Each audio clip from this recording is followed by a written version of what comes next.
감사합니다.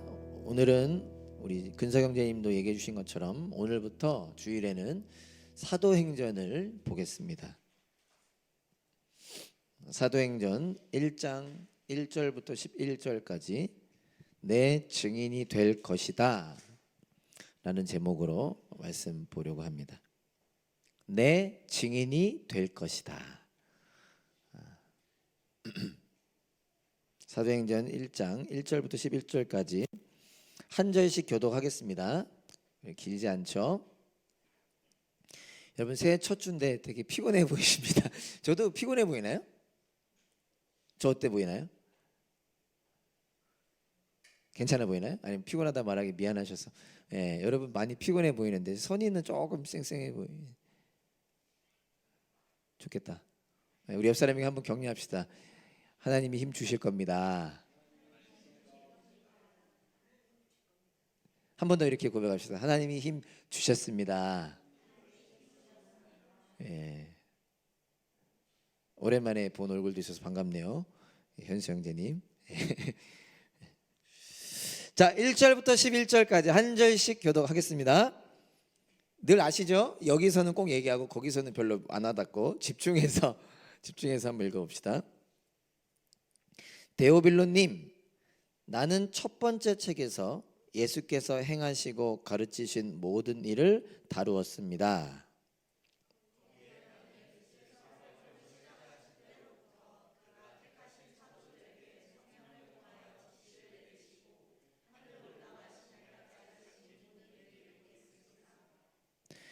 예수께서 고난을 받으신 뒤에 자기가 살아계심을 여러 가지 증거로 드러내셨습니다.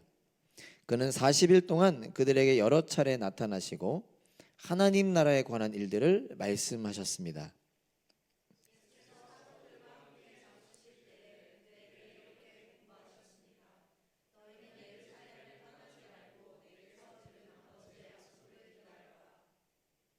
요한은 물로 침례를 주었으나 너희는 여러 날이 되지 않아서 성령으로 침례를 받을 것이다.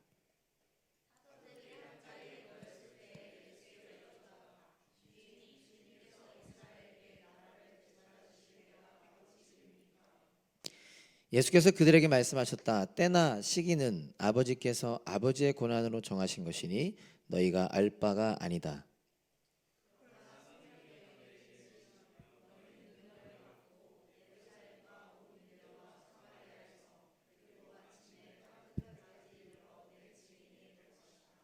이 말씀을 하신 다음에 그가 그들이 보는 앞에서 들려 올라가시니 구름에 쌓여서 보이지 않게 되었다.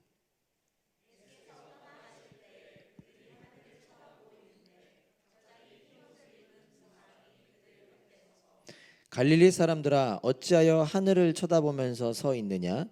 너희를 떠나서 하늘로 올라가신 이 예수는 하늘로 올라가시는 것을 너희가 본 그대로 오실 것이다 하고 말하였다. 아멘. 내용 어렵지 않죠? 한 번 더 기도하겠습니다. 하나님, 오늘부터 함께 예배 가운데 말씀, 특별히 사도행전 말씀 나눕니다. 우리가 이 말씀을 그리고 이 말씀에 담긴 하나님의 마음과 하나님의 일하심을 경험하고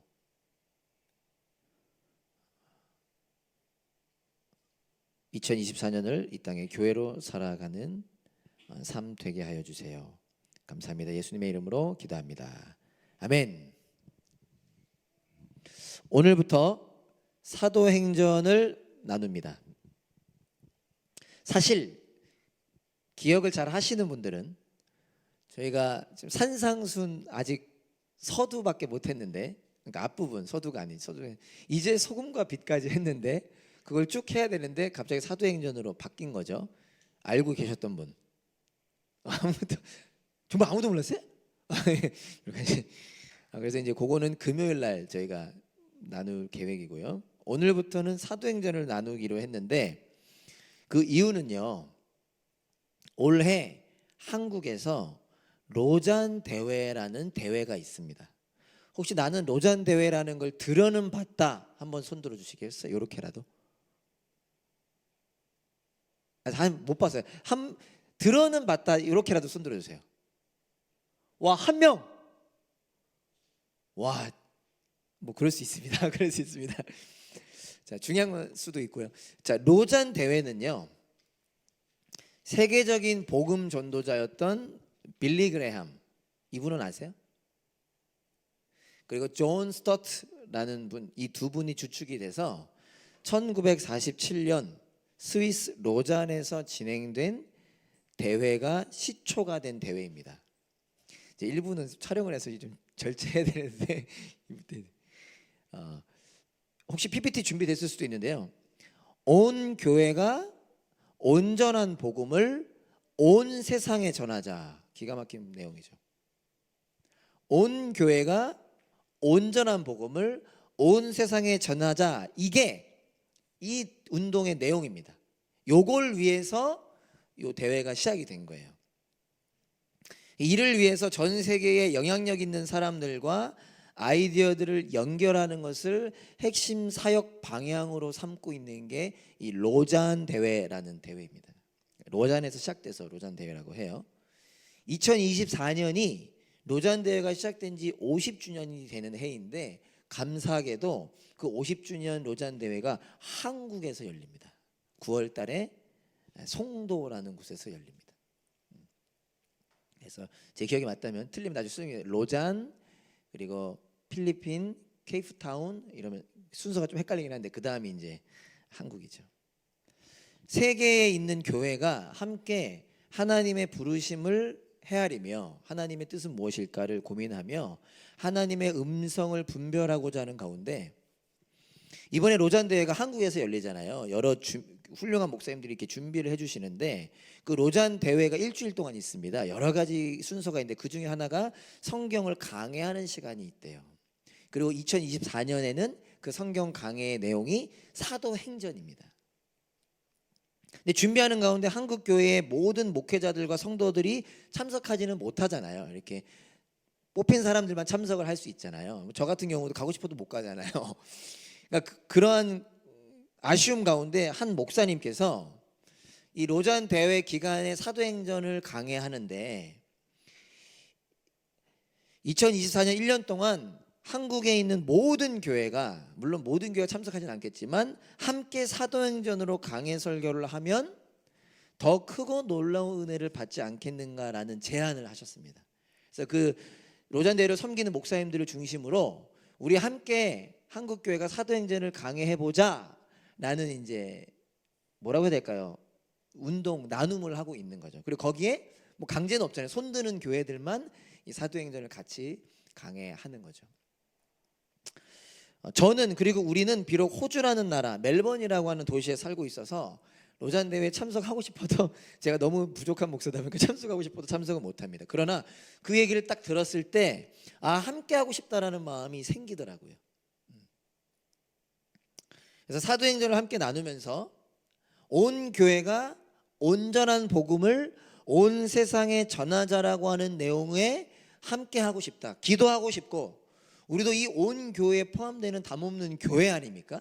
우리 교회도 온전한 복음을 이 멜번 땅에 우리의 삶에 전하는 삶을 살고 싶다, 내가 그 시작이 되고 싶다라는 마음에 사도행전을 강해하고자 합니다. 되게 거창한데 여러분들이 마음에 들어갈지 모르겠어요. 그러면서 이번 사도행전의 공동 설교의 주제가 더 깊이 복음만으로 더 멀리 세상 속으로더라고요. 멋있지 않나요? 우리 한번 따라해볼까? 선포해볼까? 시작. 예상컨대 소수를 제외하고 다음 주에 이거 다 까먹을 겁니다.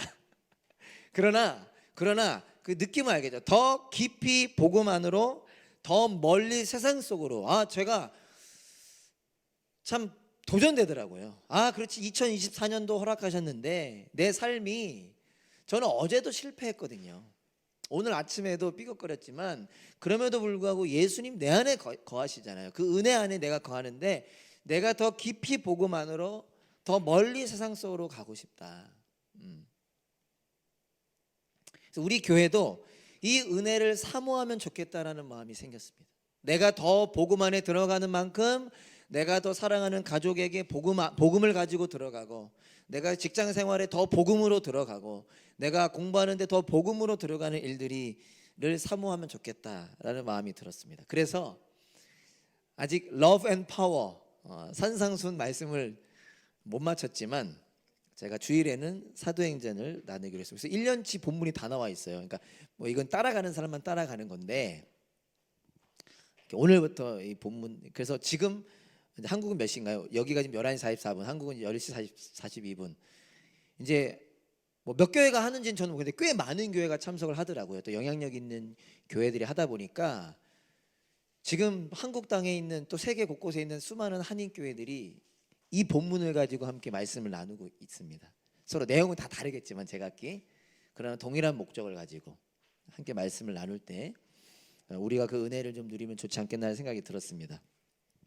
로잔 대회와 관련된 글을 막 읽어봤어요. 한계가 있었지만 그런 가운데 이러한 표현이 마음에 도전이 되었습니다. 우리 근석 형제가 오늘 감사하게도 역시 좀 CCC 출신이라 그런지 되게 앞서가는데 비슷한 내용을 했거든요. 이러한 또 의미가 그 글귀가 도전이 됐어요. 각자의 삶에서 나의 사도행전을 쓰자. 오늘은 제가 이런 거 잘 안 하는데 이런 거 다 PPT 부탁했거든요. 왜냐면 여러분들 조금이라도 도움이 되시라고. 여러분 어떤 의미인가요? 각자의 삶에서 나의 사도행전을 쓰자. 감사하게 그래도 우리 교회도 참 복된 교회 같은 게 이 내용을 근석 형제님이 저랑 나누지도 않았는데 비슷한 내용을 찬양 인도하면서 나누었거든요. 각자의 삶에서 나의 사도행전을 쓰자. 사도행전의 저자는 제가 질문을 좀 절제해야 될 것 같은 게 자꾸 틀릴 것 같은 두려움이 있어서 사도행전의 저자는 누가복음을 쓴 누가입니다. 누가가 누가복음을 썼죠. 그가 쓴 두 번째 책이 사도행전입니다. 참고로 누가복음과 사도행전은 시리즈와 같은 책이에요. 1부가 누가복음이고요. 2부가 사도행전입니다. 오늘 본문 1절 2절을 제가 한 번 더 읽어보겠습니다. 데오빌로님, 나는 첫 번째 책에서 예수께서 행하시고 가르치신 모든 일을 다루었습니다. 거기에 나는 예수께서 활동을 시작하신 때로부터 그가 택하신 사도들에게 성령을 통하여 지시를 내리시고 하늘로 올라가신 날까지 하신 모든 일을 기록했습니다. 자, 제가 이미 힌트가 아니라 정답을 드렸는데요. 누가라는 사람이 쓴 첫 번째 책은 뭐죠? 틀릴 수 있어. 누가복음이죠. 그리고 두 번째 책이 사도행전. 누가복음은 방금 사도행전 1장 1절 2절에 나왔던 것처럼 좀 더 보시면 자세히 나오고요. 예수님의 탄생부터 예수님의 승천까지를 다룹니다. 예수님이 태어나신 것부터 예수님이 십자가에서 죽으시고 부활하신 다음 하늘로 올라가시는 승천, 좀 어려운 말이지만 승천까지를 누가복음이 다루고 있고요. 사도행전은 예수님이 승천하신 후부터, 그 내용이 오늘 1장에도 나오긴 하죠. 승천하신 후부터 예수님 승천하신 다음에 어떤 일이 일어날까요? 좀 몇 주 뒤에 다루겠지만 예수님이 승천하신 후에 교회가 탄생합니다. 교회는 우리가 교회죠. 예수님의 제자들이 성령님을 경험하게 되고 그들이 바뀌게 되죠.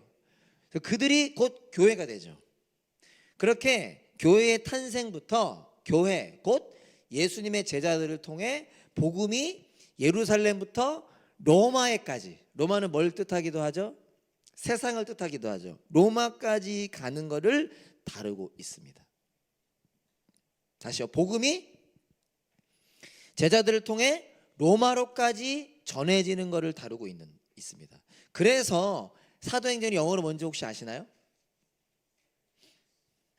act, 그죠? 어떤 분들이 이런 표현도 쓰더라고요. action이 아니라 act라고 한 이유가 있다. act라고 나오는 것처럼 제자들의 삶을 통해, 제자들을 통해 복음이 전해지는 거잖아요. 그래서 act, 한국말로는 사도행전이라고 표현하기도 하고 어떤 분들은 교회 행전이라고 표현하기도 합니다. 이 사도행전은 여러분들이 성경 통독을 하셨고 성경 통독반이 올려주는 그 동영상 클립을 정확히 보신 분들은, 제대로 보신 분들은 기억을 하실 텐데, 사도행전은 결론이 맺어지지 않은 상태, 어려운 말로 미완의 형식으로 끝난다는 특징이 있습니다. 그것도 급격하고 애매하게 끝난다는 특징이 있어요. 어떻게 끝나냐면 사도 바울이 복음을 전하다가 복음을 전했다는 이유로 감옥에 갇히게 되죠. 살해 위협 가운데 바울이 내가 로마 황제에게 재판을 받겠다 해서 그가 로마로 후송됩니다. 그리고 바울이 2년 동안 로마 감옥에 갇혀 있는데, 감옥에 갇혀서 황제로부터 재판받기를 기다리는 그 모습이 마지막 장면이에요. 그 갇혀진 곳이 집이었는데 거기서 사람들 만나고 그곳에서도 예수님을 전하는 모습에서 끝이 나요. 황제를 만난 모습, 그 뒤에 그가 사형을 당하잖아요. 그리고 전통적으로 그가 이렇게 참수를 당하는데 그러한 것들은 기록되지 않은 상태에서 그냥 갑자기 집에서 복음 전하다가 다 끝나요. 이것을 학자들은 보통 어떻게 해석하냐면, 초대교회에서 시작한, 초대교회는 예수님의 첫 그 제자들을 통해 세워진 그 교회를 말하죠. 초대교회 그리고 그 앞으로의 교회들을 말하죠. 초대교회에서 시작한 세계 복음화를 후대 교회가 이어서 완성시켜야 한다는 의도로 해석합니다. 그러니까 왜 이렇게 미완으로 누가가 사도행전을 끝냈느냐? 이제 너희들의 이야기가 진행되어야 된다라는 의미로 해석한다는 거죠. 좀 다르게 말하면 성령님은 계속해서 일하시고 그것을 믿는 자들을 통해 사도행전은 계속된다라는 뜻입니다. 그래서 여러분 한 번쯤은 들어보셨을 텐데 이미 다 들으신 게 아까 근서 형제가 얘기했죠. 사도행전은 28장에서 끝납니다. 근데 한국 교회에서 우리 어른 부모님 세대에서 한창 교회에서 많이 얘기했던 게 뭐냐면 Acts 29. 아무리 찾아도 없는데. 그러니까 자다 졸다가 들은 사람은 목사님 오늘 실수했네. 사도행전 28장밖에 없네. 그게 아니라 사도행전 29장을 써내려가는 게 우리의 역할이다라는 문구였던 것이죠. 그와 같은 의미입니다. 각자의 삶에서 나의 사도행전을 쓰자. 저와 여러분들이 2024년 이미 그렇게 살아왔지만 2024년 각자의 삶에서 먼저 복음을 더 깊이 경험하고 더 복음 안으로 들어가고, 그래서 내가 억지로 나의 의지와 결단으로만이 아니라 내 안에서 역사하시는 성령님 때문에 나의 삶에서 복음을 전하고 나타내는 삶을 살기를 바라는 마음으로 우리가 함께 사도행전을 보기 원하는 것입니다. 사랑하는 여러분, 저와 여러분을 통해 예수님이 전해지고 경험되어지기를 소망합시다. 이럴 때는 이제 아멘을 해주셔야 돼요. 그러니까 보통은 제가 소망합니다 해서 그때는 뭐 대답 안 해줘도 no problem. 그래 지금 소망합시다 그러면 좀 반응해주면 좋죠. 졸다가도 일어나서 잠자는 자들아 깨어나라. 다시 여러분, 우리를 통해 예수님이 전해지고 경험되어지기를 소망합시다. 아멘. 사도행전 핵심 구절이 어디죠? 사도행전 핵심 구절은 1장 8절입니다. 제가 한 번 더 읽어볼게요. 그러나 성령이 너희에게 내리시면 너희는 능력을 받고 예루살렘과 온 유대와 사마리아에서 그리고 마침내 땅 끝에까지 이르러 내 증인이 될 것이다. 자, 갑자기 생각났는데요. 우리 2024년이라고 하니까 너무 좀 창피하다. 이번 달에 요 구절은 외웁시다. 요번 주라고 하고 싶은데 나도 진짜 많이 변해간다. 요거 못 외운 분이 있다면 요 사도행전 1장 8절은 요번에 외웁시다. 괜찮죠? 네, 뭐 개역개정을 이미 외우신 분들은 오케이 뭐 하면 되죠. 여러분, 예수님만이, 저가 이번에도 지금 다 다룰 수 없지만 갑자기 제가 급하게 화요일날 피지 갔다 왔거든요. 사랑하는 믿음의 동역자, 제가 정말 사랑하는 동생인데 너무나 아픈 일을 겪어서 제가 신년 예배 마치고 바로 표 끊고 갔다 왔는데요. 가면서 그곳에서 오면서도 계속 기도하면서 생각했던 것이, 여러분 예수님만이 소망이시죠. 여기 있는 분들 다 이해하실 겁니다. 예수님만이 길이고 진리이고 생명입니다. 예수님만이 구원자 되시고 예수님만이 우리의 인생의 목자 되십니다. 예수님의 제자들, 러브 앤 파워 때 나눈, 우리가 예수님의 제자잖아요. 예수님의 제자는 어떤 존재인가? 이 땅의 교회는 어떤 존재인가? 바로 이 예수님의 증인이 되는 존재라는 겁니다. 오늘 본문에서 다시 말씀해 주셔요. 내 증인이 될 것이다. 우리는, 저와 여러분은 어떤 존재인가? 바로 이 유일한 소망 되시는 예수님의 증인이 되는 존재라는 겁니다. 먼저는 각자가 있는 곳에서, 그리고는 그 땅끝까지 예수님을 어떤 방법을 통해서든 전하고 예수님을 어떤 방법을 통해서든 나타내는 존재가 바로 우리라는 것이죠. 감사하게도 제가 이런 거 잘 못하는데 기도하는 가운데 awake or rise라는 표현을 하나님께서 생각나게 하셨고, 이게 사도행전과도 맞는 것 같아요. awake or rise. 사도행전을 이제 함께 주일마다 나누고 세대별 모임 질문으로 제가 정했는데, 여러분 1월달 어딘가 되게 편안하죠? 그 이유 중에 하나가 성경 통독이 지금 시작이 안 됐잖아요. 그래서 뭔가 여러분 되게 시간이 남고 편안할 텐데 마음적으로, 아니 저만 그런가요? 사도행전을 1월 한 달 좀 묵상했으면 좋겠습니다. 너무 형식에 구애받지 마시고 여러분들이 읽을 수 있을 만큼만 사도행전을 1월 한 달은 좀 계속 묵상했으면 좋겠고, 감사하게도 우리 전사님이 또 묵상표를 만들어 주셨더라고. 제가 나누지도 못했는데 그거를 여러분들이 카톡방을 통해서 드릴 테니까 뭐 아무도 점검은 안 하겠죠. 스스로. 그래서 한번 읽으시면 좋겠는데, 함께 우리가 사도행전을 주일날 나누고 각자의 자리에서 읽고 묵상하고 기도하는 시간을 통해서 저와 여러분이 awake, 깨어나기 원합니다. 만약 잠자고 있다면, 잠자는 부분들이 있다면 깨어나기 원해요. 그래서 arise, 예수님의 증인으로, 예수님의 증인답게 살아가기를 소망합니다. 갑자기 이런 찬양, 여러 찬양이 생각났는데 그 중에 하나가 교회여 일어나라라는 찬양이었습니다. 여러분 잘 아시는 찬양이죠. 우리도 1부 때 많이 불렀던 찬양인데 제가 가사를 읽어드릴게요. 교회여 일어나라. 이것도 제가 awake, arise를 계속 생각하다 보니까 이 찬양이 먼저 생각이 났던 것 같아요. 교회에 대한 찬양이 많은데, 근데 맞잖아요. 이런 찬양 가사입니다. 교회여 일어나라. 주께서 부르시니 두려움과 실패 내려놓고 교회야 일어나라. 교회여 일어나라. 주께서 보내시니 우리를 부르신 그 삶의 자리에서 교회여 일어나라. 그러면서 후렴은 이렇게 이어집니다. 우리는 어둠을 밝히는 세상의 빛, 주님을 나타내는 하나님의 편지. 우리를 통해, 교회를 통해 세상이 주를 보리라. 일어나라. 아버지의 사랑으로, 아버지의 능력으로 서로 하나가 되어 그 빛을 비추라. 참 아름다운 가사잖아요. 우리가 이 시간 이렇게 일어나서 증인답게 살아가는 저와 여러분 될 수 있기를 간절히 소망하면서 옆 사람에게 한 번 더 이렇게 한번 고백합시다. 당신이 이 땅에 예수님의 증인입니다. 오늘 처음 분들 아색하는데, 예. 할렐루야.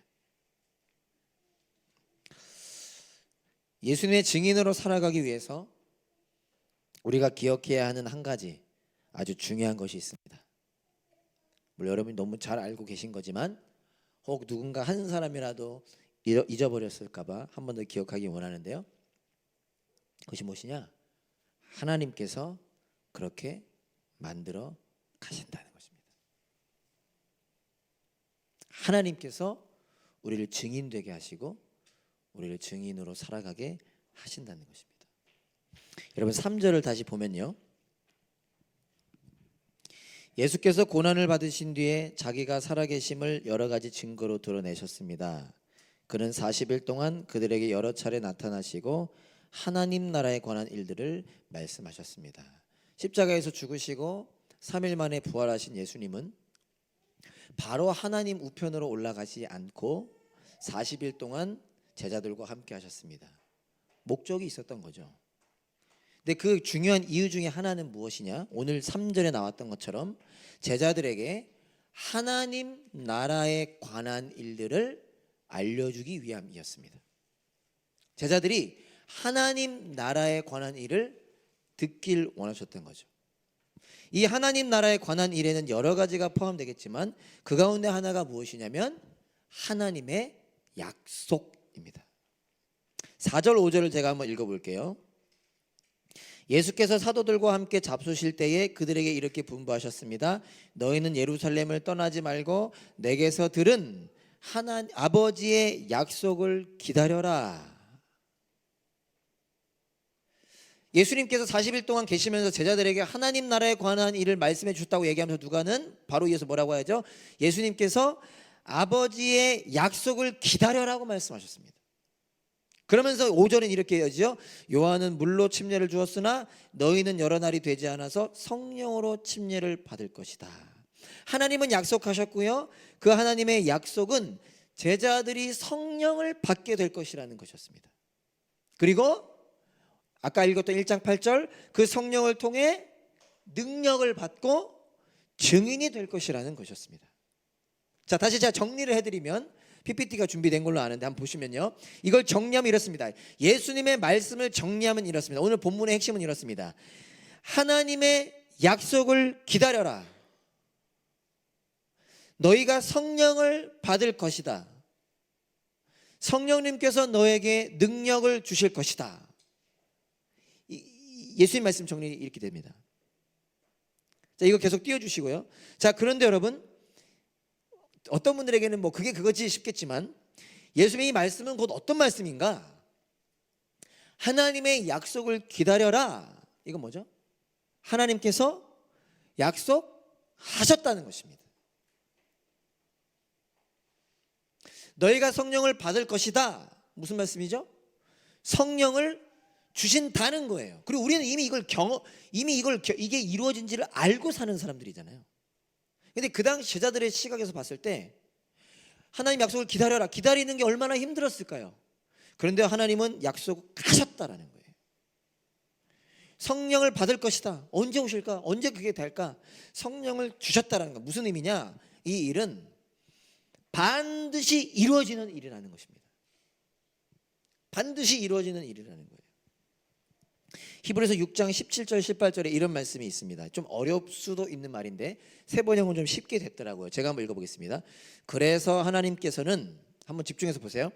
그 약속을 상속받은 사람들에게 하나님의 뜻이 변하지 않는다는 것을 더욱 환히 나타내 보이시려고 맹세로서 보증하여 주셨습니다. 이는 앞에 놓인 소망을 붙잡으려고 세상에서 피하여 나온 사람들인, 힘들죠. 쉽게 말하면 우리를 말하는, 우리가 이 두 가지 변할 수 없는 사실, 곧 하나님의 약속과 맹세를 의지하여 큰 위로를 받게 하시려는 것입니다. 하나님께서는 약속하시고 맹세하실 때에 거짓말을 하실 수 없습니다. 이 히브리서 6장 말씀은요, 하나님이 어떤 분이신지를 선포하는 내용인데, 히브리서를 쓴 히브리서 기자가 아브라함 이야기를 하는 부분입니다. 그래서 아브라함 얘기를 하면서 하나님께서 아브라함에게 내가 너에게 복을 주겠다라고 약속하시면서 약속만 하신 게 아니라 그 약속과 더불어 맹세도 하셨다. 왜? 그 약속 믿게 하려고, 그 약속을 보증하시려고 맹세도 하셨다를 말하고 있는 장면입니다. 여러분, 하나님은 인간을 만드신 분이잖아요. 그런데 그 인간을 위해, 그 인간이 하루하루 살아가기가 참 어려운데 하나님으로부터 큰 위로를 받게 하기 위해 자신의 뜻은 결코 변하지 않는다라는 것을 알려주고 싶으셨고, 그것을 위해 자신의 이름을 걸고 맹세하셨다는 거예요. 여러분, 하나님 맹세하실 필요 없잖아요. 그런데 하나님께서 유일한 신인 그분이 당신의 이름을 걸고 맹세하셨다는 거. 뭘요? 내 약속은 반드시 이루어진다.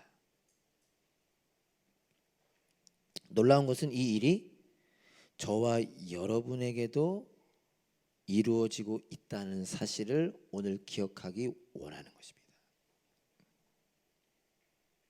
하나님께서 저와 여러분에게 성령을 주시겠다고 약속하셨습니다. 이 일은 반드시 이루어지는 일인 것이죠. 믿으시나요? 하나님께서 성령을 주시겠다고 약속하셨는데 이 일은 반드시 이루어지는 일인 겁니다. 자, 이 가운데 저는 여기가 모두가 그런 것 같은데, 여러분, 근데 우리가 예수님을 믿는다고 고백하는 분들 여기 앉아 계시잖아요. 이미 이루어진 것이죠. 성령이 아니고서는 예수를 주로 시인할 수 없다고 하셨잖아요. 여기 예수님을 믿는다라고 고백하신다면 이미 성령님이 오셨고 이미 하나님의 약속은 이루어진 것입니다. 그래서 제가 소망하는 것은요, 내 안에 성령님이 오셨구나.